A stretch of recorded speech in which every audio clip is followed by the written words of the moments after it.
በኮንሰርት ክፍያ የኢትዮጵያን ሪከርድ የሰበረ ጥበበኛም ነው። 24 ሰዓት ውስጥ ከ4 ሚሊዮን በላይ እይታ በማግኘት የዓለምን የዩቲዩብ ቪው ሪከርድ መስበሩንም ተነግሯል። ጥበብና ትዳርን በብልሃት አጣምሮ የያዘ ድንቅ አባትም ነው። የአስቴር አወቀ የሀብት መጠንም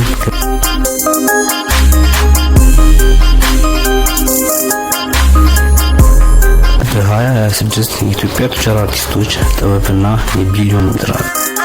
ሰላም ጤና ይስጥልን የሂራ ሚዲያ ቤተሰቦች፣ ጥበብ ያበላል ወይ ለሚለው ጥያቄ ዛሬ የማያዳግም መልስ ይዘንላችሁ መጥተናል።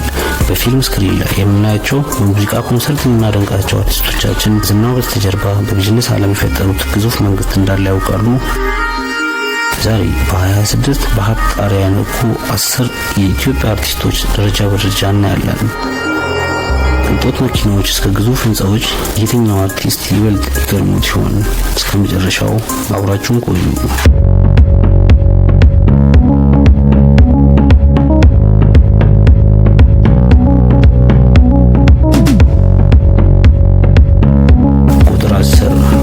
ግርማ ተፈራ ካሳ የአንጋፋው ድምፃዊ ተፈራ ካሳ ልጅ ሲሆን በራሱ ድምፅና ለአመታት በሰራቸው ስራዎቹ ራሱን ግዙፍ ስም የገነባ አርቲስት ነው።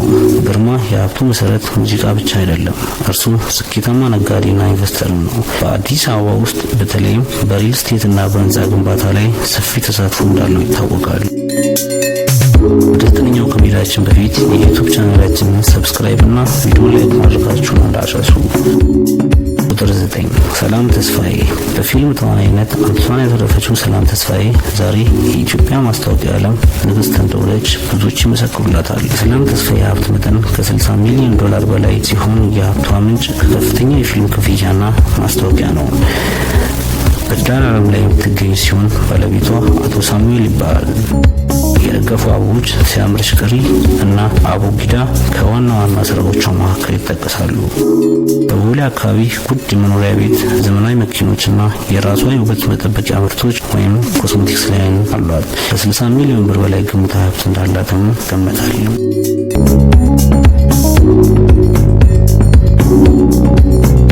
ቁጥር 8 ሃናን ታሪክ። ከሞዴሊንግ ተነስታ በፊልም የገነነችው ሃናን በብራንድ አምባሳደርነት በኢትዮጵያ አንደኛ ናት። በሚሊዮን የሚቆጠሩ የማስታወቂያ ውሎች፣ የንግድ ኢንቨስትመንቶችና በርካታ ንብረቶች አሏት። ዝነኝነቷን ወደ ገንዘብ በመቀየር ረገድ ተወዳዳሪ የላትም።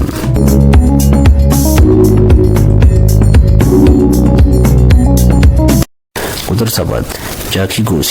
የዘመናዊ ሙዚቃ ንጉስ የሆነው ጃኪ በዓለም አቀፍ ኮንሰርቶች ከፍተኛ ክፍያ የሚሰበስብ አርቲስት ነው። አዲስ አበባና በአውሮፓ ቤቶች ውድ የመኪና ስብስብና በሙዚቃው የፈጠራ መብት ሮያልቲስ የሚገኝ ገቢ ያለው። የሀብቱ መጠንም ከ60 ሚሊዮን ዶላር በላይ እንደሆነም ይገመታል።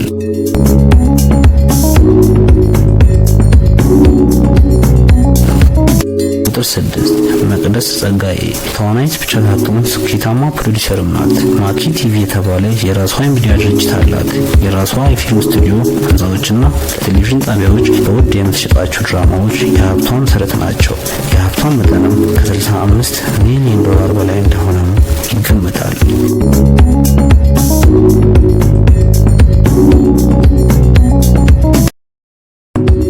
ውድ የሂራ ሚዲያ ቤተሰቦች ወደ 5ቱ ታላላቅ ሚሊዮነር አርቲስቶች ከማለፋችን በፊት እስካሁን ካያችኋቸው ውስጥ በሀብቱ ያስገረማችሁ ማን ነው?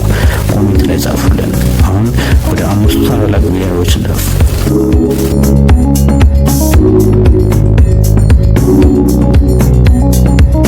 ቁጥር 5 አርቲስት አበበ ባልቻ። በትወና ብቻ ሳይሆን በህግ ባለሙያነቱና በቢዝነስ አርቆ አሳቢነቱ ይታወቃል። በሪል ስቴት እና በተለያዩ ትልቅ ኩባንያዎች ከፍተኛ የድርሻ ባለቤት እንደሆነም ይነገራል። ፍጹም የቢዝነስ ሰው ነው። የሀብት መጠኑ ከ70 ሚሊዮን ዶላር በላይ እንደሆነ ይገመታል።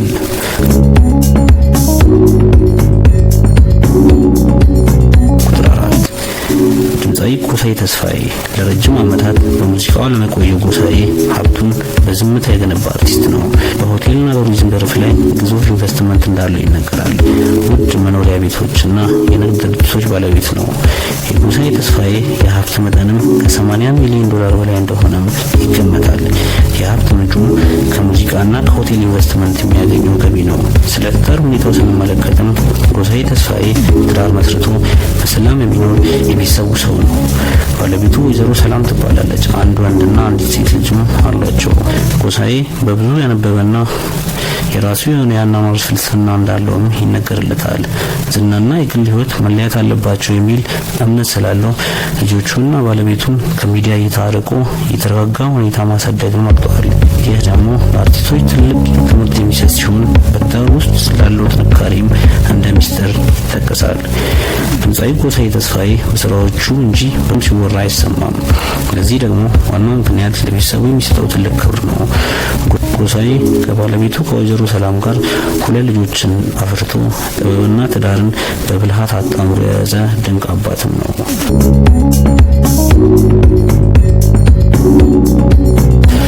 ቁጥር 3 ድምፃዊት አስቴር አወቀ። የኢትዮጵያ ሙዚቃ ንግስት አስቴር በዓለም አቀፍ ደረጃ ስሟ የገነነ ነው። የአስቴር አወቀ የሀብት መጠንም ከ90 ሚሊዮን ዶላር በላይ እንደሆነ የሚነገር ሲሆን የሀብቷ ምንጭም ከዓለም አቀፍ ሙዚቃ ሽያጭና ንብረት ነው።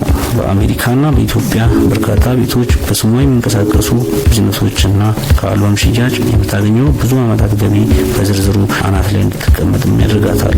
የአስቴር አወቀ የትዳር ሁኔታ ጥበብን ምርጫዋ ማድረጓ አስቴር ሙሉ ሕይወቷን ጊዜዋን እና ፍቅሯን ለሙዚቃ የሰጠች ጥበበኛ ናት። በብዙ ቃለ መጠይቆቿ ላይ እንደገለጸችው የእሷ ልጆች ሁልጊዜ የሚጥቹ አልበሞቿና ዜማዎቿ ናቸው።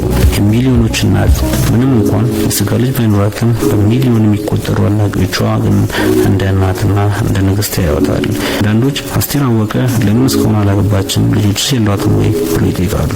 እውነታው ግን አስቴር ሕይወቷን ለኢትዮጵያ ሙዚቃ የገበረች የጥበብ እናት መሆኗ ነው። ለእሷ ልጆቿ በየጊዜው የምታወጣቸው ድንቅ ዜማዎቿ ሲሆኑ ቤተሰቦቿ ደግሞ እናንተ አድናቂዎቿ ናችሁ።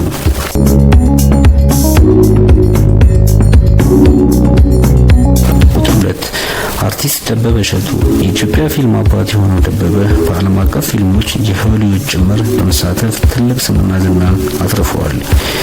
አርቲስት ደበበ እሸቱ ያፈራው ሀብትና ቅርስ ከ100 ሚሊዮን ዶላር በላይ እንደሆነም ይነገራል። የሀብቱ ምንጭ ከዓለም አቀፍ ፊልሞችና ኢንቨስትመንት ሻፍት ኢን አፍሪካ፣ ሴለርስ ፍሮም ጊብራልታር እና በርካታ የሀገር ውስጥ ፊልሞችን በመተወን እንዲሁም ማስታወቂያ ስራዎች ሲሆን በ2025 ከዚህ ዓለም በሞት ተለይተዋል። ዓለም አቀፍ ስራዎቹ ያገኙ የዶላር ገቢ፣ የተለያዩ የንግድ ድርጅቶች ድርሻና በክብር ያገኙ ሀብት በሁለተኛ ደረጃ ያስቀምጠዋል።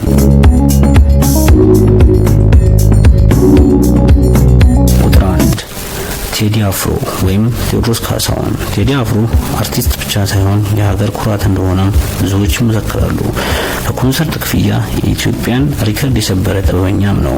ቴዲ አፍሮ በ2026 የለቀቀው ሂስቶሪካ አልበሙ 1.8 ሚሊዮን በላይ ሰብስክራይበር ባለው የዩቲዩብ ቻናሉ 24 ሰዓት ውስጥ ከ4 ሚሊዮን በላይ እይታ በማግኘት የዓለምን የዩቲዩብ ቪው ሪከርድ መስበሩንም ተነግሯል። የቴዲ አፍሮ የሀብት መጠንም ከ150 ሚሊዮን ዶላር በላይ እንደሆነም ይገመታል። የገቢ ምንጩም ከኮንሰርት ከአልበምና ከማስታወቂያ ሲሆን ብዙ አርቲስቶች የማይሳካላቸው የትዳር ዓለም ቴዲ አፍሮ ግን ከትዳር አጋሩ ጋር በፍቅር እንደሚኖር ይነገርለታል። ባለቤቱ አርቲስት አመለሰት ሙጬ ትባላለች። በሞዴሊንግ ዓለም የሳካላት ሴት ናት። ጥቁር ሰው ኢትዮጵያ ያስተሰርያልና በ2026 የለቀቀው የሂስቶሪካ አልበሙ ከዋና ዋና ስራዎቹ መካከል ይጠቀሳሉ። ቴዲ አፍሮ ግዙፍ ቪላዎች፣ ውድና ዘመናዊ መኪኖች እና በሚሊዮን የሚቆጠሩ ዶላሮች የሚገመት የብራንድ አምባሳደርነት ውሎች በእጁ ይገኛሉ።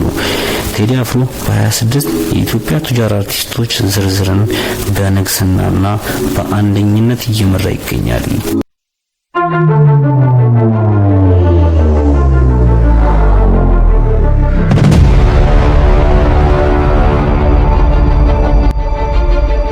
ዛሬው ዝግጅታችን ይህን ይመስል ነበር።